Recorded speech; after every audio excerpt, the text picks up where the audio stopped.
तो शार्दुल भाई, बिहार में की अगर हम बात करें, आप बिहार में बैठे हुए हैं, सक्रिय हैं, लगातार आप जो है तमाम कार्यक्रम कवर करते हैं। मैं समझना ये चाहता हूं कि आखिर दो चीजें, एक तो प्रशांत किशोर के ऊपर जो शराब माफिया से 20,000 करोड़ रुपए लेने का आरोप लगा है, ये आरोप क्या है, कितनी सच्चाई है? अगर सच्चाई है तो क्या कुछ बदलेगी बिहार में, और सच्चाई नहीं है तो कुछ क्या क्या कुछ बदलेगा बिहार में? और साथ में मोदी जी की जो छठ की बात है, छठ पूजा की बात है, यूनेस्को की सूची में शामिल कराया जाना, कितना अट्रैक्ट करेगा लोगों को ये सब?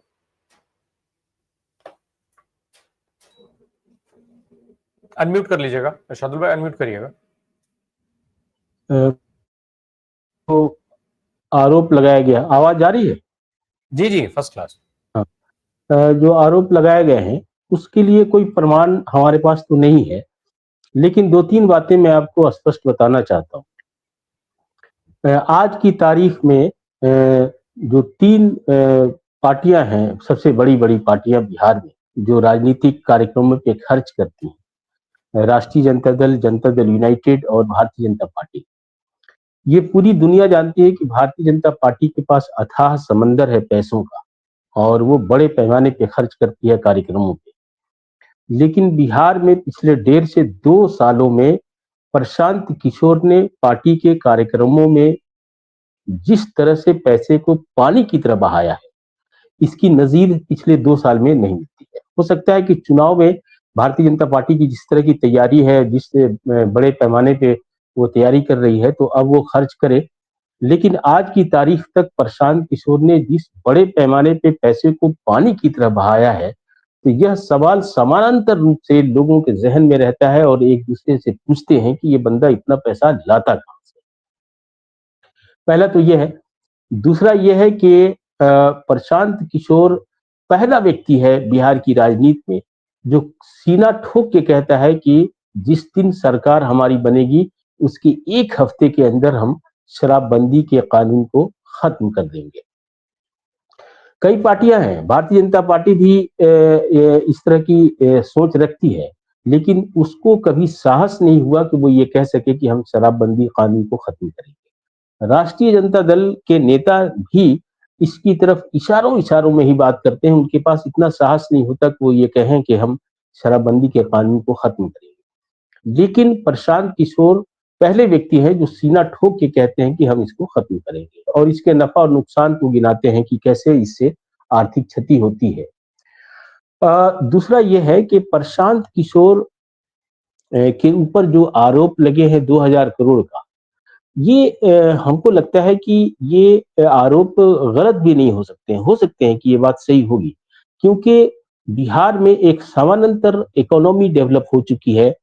आपको हैरत होगी कि जो लोग 4 साल पहले, 5 साल पहले तक जिनकी कोई हैसियत नहीं थी, झुग्गियों में रहते थे, वो अचानक महल में रहने लगे हैं, और उन्होंने शराब से बहुत पैसे कमाए हैं, और ये पूरा सिस्टम इससे डेवलप हुआ है। और इसका नुकसान जो है, सच पूछिए तो जो शराब माफिया है उसे हो रहा है, और ये अरबों नहीं खरबों रुपए की इकोनॉमी है, समानांतर इकोनॉमी है।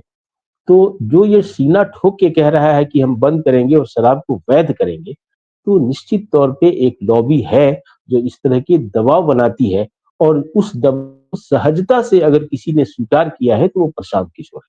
तो स्वाभाविक है कि ऐसी सूरत में प्रशांत किशोर के ऊपर जो आरोप लगे हैं, इसके लिए प्रमाण के रूप में मैं कुछ नहीं पेश कर सकता हूं, लेकिन जो तथ्य है, जो तर्क हैं, जो संभावनाएं दिखती हैं, उससे ये इनकार नहीं किया जा सकता कि प्रशांत किशोर ने निश्चित तौर पे पैसे लिए होंगे। और इसलिए इनके ऊपर जो आरोप लगे हैं, इस आरोप में दम इसी आधार पे लगता है कि एक ऐसे ऐसे कानून को जिसको बिहार की महिलाओं ने, यानी कि आधी आबादी और बिहार के पुरुषों ने, जिसमें कम से कम 70-80% से ज्यादा लोग हैं जो इसको सही मानते हैं कि भाई शराबबंदी का जो कानून है ये सही है, लेकिन एक छोटी सी जो जमात है जो शराबबंदी को के खिलाफ है, तो उसका उसके पक्ष में खड़ा होना जोखिम भरा है। जोखिम भरा इसलिए है कि जो शराब पीने वाले लोग हैं या शराब की जो मंशा रखते हैं, वो राजनीतिक रूप से अपने वोट की ताकत से बिहार की सरकार बना दे, ये असंभव है। लेकिन उस असंभव को और उस छोटी सी संख्या के साथ खड़ा हो जाना, अगर कोई खड़ा होता है तो इसका मतलब है कि उसे वो ताकत कहीं और से मिल रही है। तो ये जो आरोप है इसको बेबुनियाद भी नहीं कहा जा सकता, लेकिन प्रमाणों के साथ मैं कम से कम प्रूफ नहीं कर सकता, लेकिन जो लोग कह रहे हैं उनके पास प्रमाण होगा, वो इस पे कुछ बात करेंगे। तो दूसरी बात यह है कि जो बिहार की राजनीति में जिस तरह के आरोप और प्रत्यारोप, जिस तरह से उसकी शुरुआत प्रशांत किशोर ने की और चुन-चुन करके भारतीय जनता पार्टी के 4 बड़े नेताओं को, जो बिहार के हैं, सम्राट चौधरी हों या फिर संजय जायसवाल हो, जो पूर्व अध्यक्ष रह चुके हैं बिहार में बीजेपी के, या फिर मौजूदा जो अध्यक्ष हैं दिलीप जायसवाल वो, इनको निशाना बनाया है। और अशोक चौधरी जो नीतीश कुमार के खास मंत्री हैं, उनके ऊपर जो 200 करोड़ के जमीन घोटाले का आरोप लगाया है, तो इन आरोपों के बीच जब हमाम में सारे नंगे हों, तो फिर एक नंगा दूसरे को नंगा होता हुआ देखना चाहता है, वो प्रमाण जुटाएगा और इस तरह की बात करेगा। तो संभव है कि प्रशांत किशोर भी बेनकाब होंगे और ये होना भी चाहिए, ताकि ये अवसर है जो पता चल सके कि हमारे समाज का के वोटों को प्रभावित करने के लिए जो एड़ी और चोटी का पसीना बहा रहे हैं, उनकी हकीकत क्या है, और ये समाज में आना चाहिए। और मुझे लगता है कि उसी दिशा में बिहार बढ़ रहा है, और जैसे-जैसे चुनाव की तारीखें नज़दीक आएँगी, ये चीज़ें और बढ़ सकती हैं। जी। शार्दुल भाई, हम जैसे अगर मान लीजिए भाई तेज प्रताप यादव की बात हो रही है, ये सारी चीजें, इनको अगर किनारे रखा जाए, क्योंकि भाई अभी चुनावी रूप में ये बहुत इंपॉर्टेंट शायद नहीं हो पाएंगे, भाजपा कितना इस्तेमाल कर पाएगी कितना नहीं कर पाएगी अभी कहा नहीं जा सकता, लेकिन जिस तरीके के आरोपों का हम जिक्र कर रहे हैं भाई, 20,000 करोड़ का अगर किसी के ऊपर आरोप लगता है और उसके बाद प्रशांत किशोर आज जब प्रेस कॉन्फ्रेंस कर रहे थे तो वो सम्राट चौधरी को बिल्कुल टारगेट किए हुए थे, वो तेजस्वी यादव को टारगेट करते हैं, लेकिन हम बार बार ये देखते हैं कि वो भाजपा को टारगेट नहीं करते हैं। जब राष्ट्रीय स्तर पर बात करते हैं तो भाजपा के नेताओं से सवाल नहीं करते हैं और इसी के चलते उनको बार बार भाजपा की बी टीम कहा जाता है। ऐसे में ये खुलासे हों जो प्रशांत किशोर कर रहे हैं तमाम तरीके के भ्रष्टाचार के आरोपों के, और या फिर वो आरोप हो जो प्रशांत किशोर पे लग रहे हैं, ये कितना अहम है चुनावी दृष्टिकोण से? शेयर करना चाहता हूँ। हेलो, आवाज़ आ रही है? हाँ हाँ जी। जी, मैं घटना का ज़िक्र करना चाहता हूँ।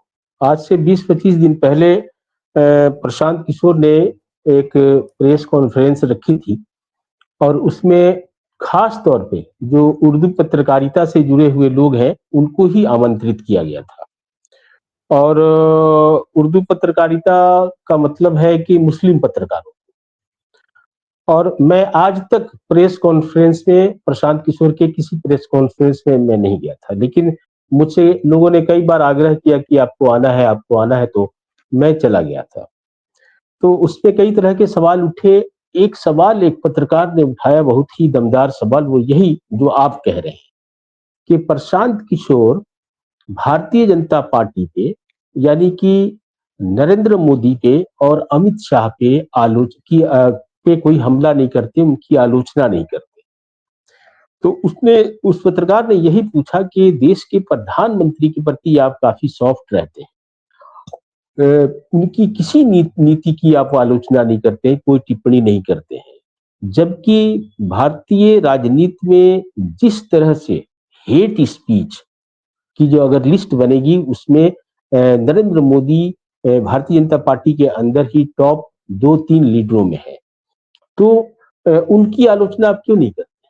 ये सवाल सुनते ही प्रशांत किशोर जो है एकदम आग बबूला हो गए और उन्होंने समझाना शुरू किया कि देश के प्रधानमंत्री की आलोचना हम करें, उनको इतने लोगों ने चुन करके भेजा है, ये देश के सबसे लोकप्रिय, मैंने इस तरह की बातें अपनी करने लगे।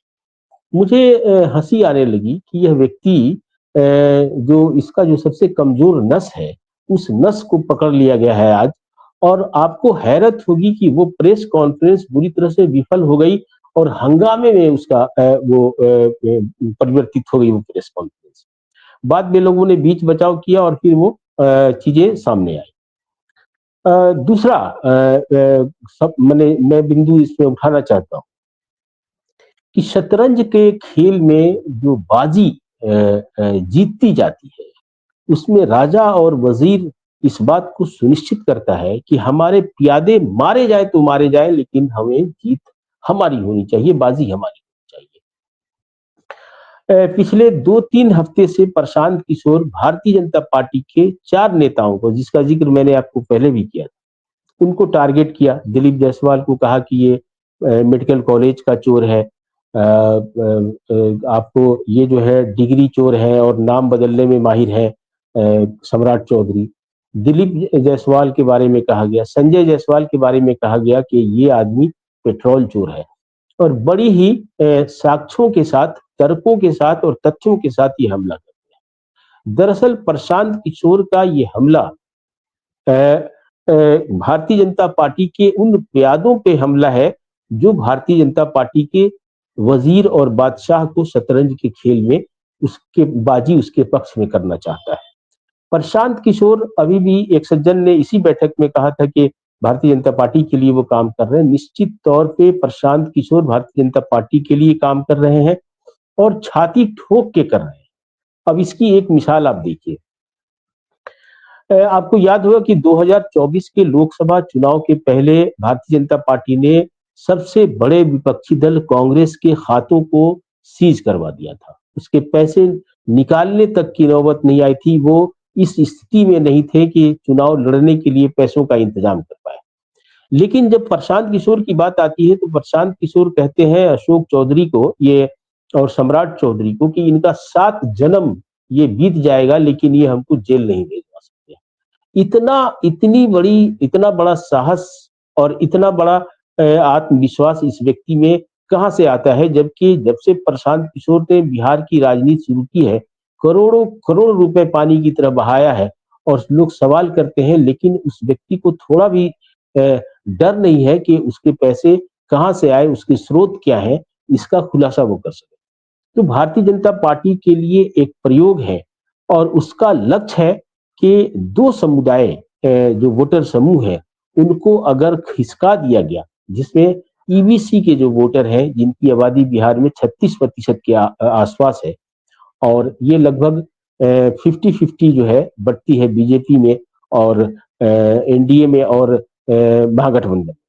जो दूसरा समूह है वो मुसलमानों का है, जिसकी आबादी 17 से 17.5% है, और उनको ये 40 से 50 सीट देने की बात करते हैं। तो अगर ये समूह में से 2-4% अगर खींच लेने में ये कामयाब होते हैं, जो कि संभव अब नहीं दिख रहा है, क्योंकि प्रशांत किशोर इतने बदनाम हो चुके हैं और उनकी चीजों को लोगों ने देख लिया है। तो ये असल खेल ये है कि भारतीय जनता पार्टी चिराग मॉडल का इस्तेमाल करके जिस तरह से नीतीश कुमार को समाप्त करने की कोशिश की थी, वो तो उनकी मजबूरी थी कि 41 में भी उन्हें मुख्यमंत्री बना दिया 41 सीटों पर। तो कुछ उसी तरह का प्रयोग ये प्रशांत मॉडल के रूप में भारतीय जनता पार्टी लेकर के आई है और उसी पे ये काम कर रहे हैं। और आज की तारीख में प्रशांत किशोर कुछ भी कह दें, उनके ऊपर कोई कानूनी कार्रवाई नहीं होने जा रही है, और यही आत्मविश्वास है कि वो मंगल पांडे को, दिलीप जायसवाल को, संजय जायसवाल को कहते हैं कि ये 7 जन्म लड़ेंगे, तब भी हमसे हमारा ये कुछ बिगाड़ नहीं सकते हैं। तो एक तरह से ये पूरी तरह से मैच फिक्स है बीजेपी और उनके आसपास, और उसी दिशा में ये बढ़ रहे हैं। जी। बिल्कुल।